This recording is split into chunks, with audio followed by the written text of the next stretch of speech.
আসসালামু আলাইকুম রাহমাতুল্লাহ। রাসূল সাল্লাল্লাহু আলাইহি ওয়াসাল্লাম বলেছেন, তলাবুল ইলমি ফারিদাতুন আলা কুল্লি মুসলিম, অর্থাৎ প্রতিটি নারী এবং পুরুষের জন্য দ্বীনে ইলম তলব করা ফরজ। ইসলামের প্রাথমিক শিক্ষা প্রত্যেকটা নারী পুরুষের জন্য অত্যাবশ্যক। কিন্তু আপনি যদি একজন সচেতন মুসলিম হয়ে থাকেন, তাহলে এটা জেনে খুব বেশি আশ্চর্যিত হবেন যে আমাদের মুসলিম সমাজে এই জেনারেশনে এমন অনেক ছেলে মেয়ে বড় হচ্ছে, কিন্তু তারা ইসলামের প্রাথমিক শিক্ষাটুকু জানে না। তারা শুধু এতটুকুই জানে যে তার বাবা মা মুসলমান, সেই সূত্রে সেও মুসলমান। এছাড়া ইসলামের যে প্রাথমিক কিছু শিক্ষা আছে এ ব্যাপারে তাদের ন্যূনতম কোনো ধারণা নেই। ইসলামের প্রাথমিক শিক্ষা বলতে কি বুঝি, আমি যদি সংক্ষেপে বলি, তাহলে মহান আল্লাহ তাআলার ব্যাপারে আমাদের প্রত্যেকটা মুসলমানের অন্তরে কি রকম স্পষ্ট ধারণা এবং আকীদা বিশ্বাস থাকা প্রয়োজন, এবং রাসূল সাল্লাল্লাহু আলাইহি ওয়াসাল্লামের ব্যাপারে আমাদের প্রতিটা মুসলমান এবং প্রতিটা উম্মতে মুহাম্মদীর মধ্যে কিরকম আকীদা বিশ্বাস থাকতে হবে, এবং তার উপর আল্লাহ তাআলা যে মহাগ্রন্থ পবিত্র কুরআন অবতীর্ণ করেছেন সেই কুরআনের ব্যাপারে আমাদের বিশ্বাস কেমন থাকতে হবে, এবং সেই কুরআনকে দেখে দেখে পড়তে পারা এবং নামাজের মধ্যে সেই কুরআন তেলাওয়াত করার জন্য যতটুকু কেরাত জানা ফরজ ততটুকু কেরাত শেখা, এবং আল্লাহ তাআলা যে ফেরেশতাদেরকে সৃষ্টি করেছেন তাদের সম্পর্কে আমাদের আকীদা স্পষ্ট হওয়া, এবং পরকালীন জীবন অর্থাৎ মৃত্যুর পর আমার পুনরুত্থান সম্পর্কে এবং কিয়ামত সম্পর্কে স্পষ্ট ধারণা থাকা, এবং প্রত্যেকটা মুসলমানের তাকদীর অর্থাৎ ভালো মন্দের মালিক যে মহান আল্লাহ তাআলা,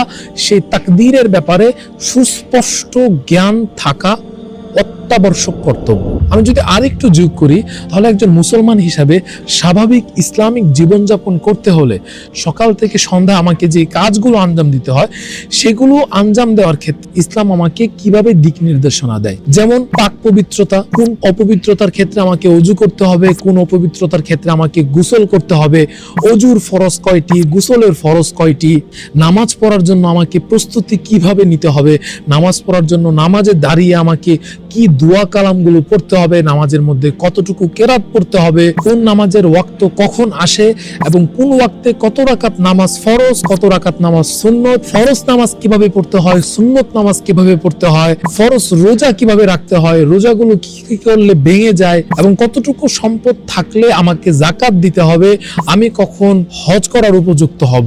এই যে বিষয়গুলো আমি এতক্ষণ আপনাদের সামনে বললাম, এগুলো হলো ইসলামের প্রাথমিক শিক্ষা।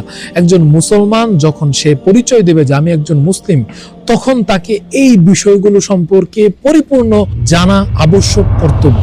কিন্তু সবচেয়ে দুঃখের বিষয় হলো এই জেনারেশনের অনেক বড় একটি অংশ ইসলামের প্রাথমিক শিক্ষাগুলো থেকে বঞ্চিত হচ্ছে, ইচ্ছায় বা অনিচ্ছায়। সর্বপ্রথম প্রতিষ্ঠান হলো পরিবার, দ্বিতীয় প্রতিষ্ঠান হলো আমাদের মসজিদ ভিত্তিক যে মক্তবগুলো আছে, কিন্তু অধিকাংশ এখন মক্তব বিমুখ হয়ে গেছে এই শিক্ষা ব্যবস্থার কারণে। আর বর্তমান শিক্ষা ব্যবস্থায় যদি একটি ছেলে 20 থেকে 25 বছর পড়াশোনা করে, তবুও তার ইসলামের প্রাথমিক শিক্ষাগুলো অর্জন করা সম্ভব হচ্ছে না।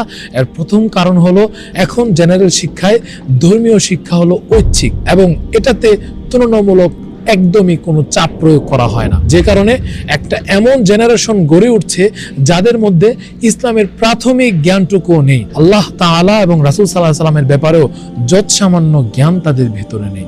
যদি এই জেনারেশন নিয়ে আমরা সামনে এগোতে যাই, অথবা আজ থেকে 30, 40, 50 বছর পর যখন আমরা বাংলাদেশের দিকে তাকাবো, তখন অন্ধকার ছাড়া আলো দেখার কোনো উপায় নেই। আর এই মানুষগুলো আমাদের আশপাশে, আমাদের ভাই বোন, ছেলে সন্তান, আমাদের খুব নিকটাত্মীয়, আমাদেরই প্রতিবেশী, তারা খুব স্বাভাবিক আমাদের মতোই জীবনযাপন করছে। এখন শুধু দায়িত্ব হলো তাদের মধ্যে এতটুকু আগ্রহ তৈরি করা যেন ইসলামের প্রাথমিক জ্ঞানটুকু তারা অর্জন করে নেয়। আমার জানার ছোট্ট পরিসর এবং বিন্দুকোনা জ্ঞানের দাবিতে আমি একটি উদ্যোগ হাতে নিয়েছি।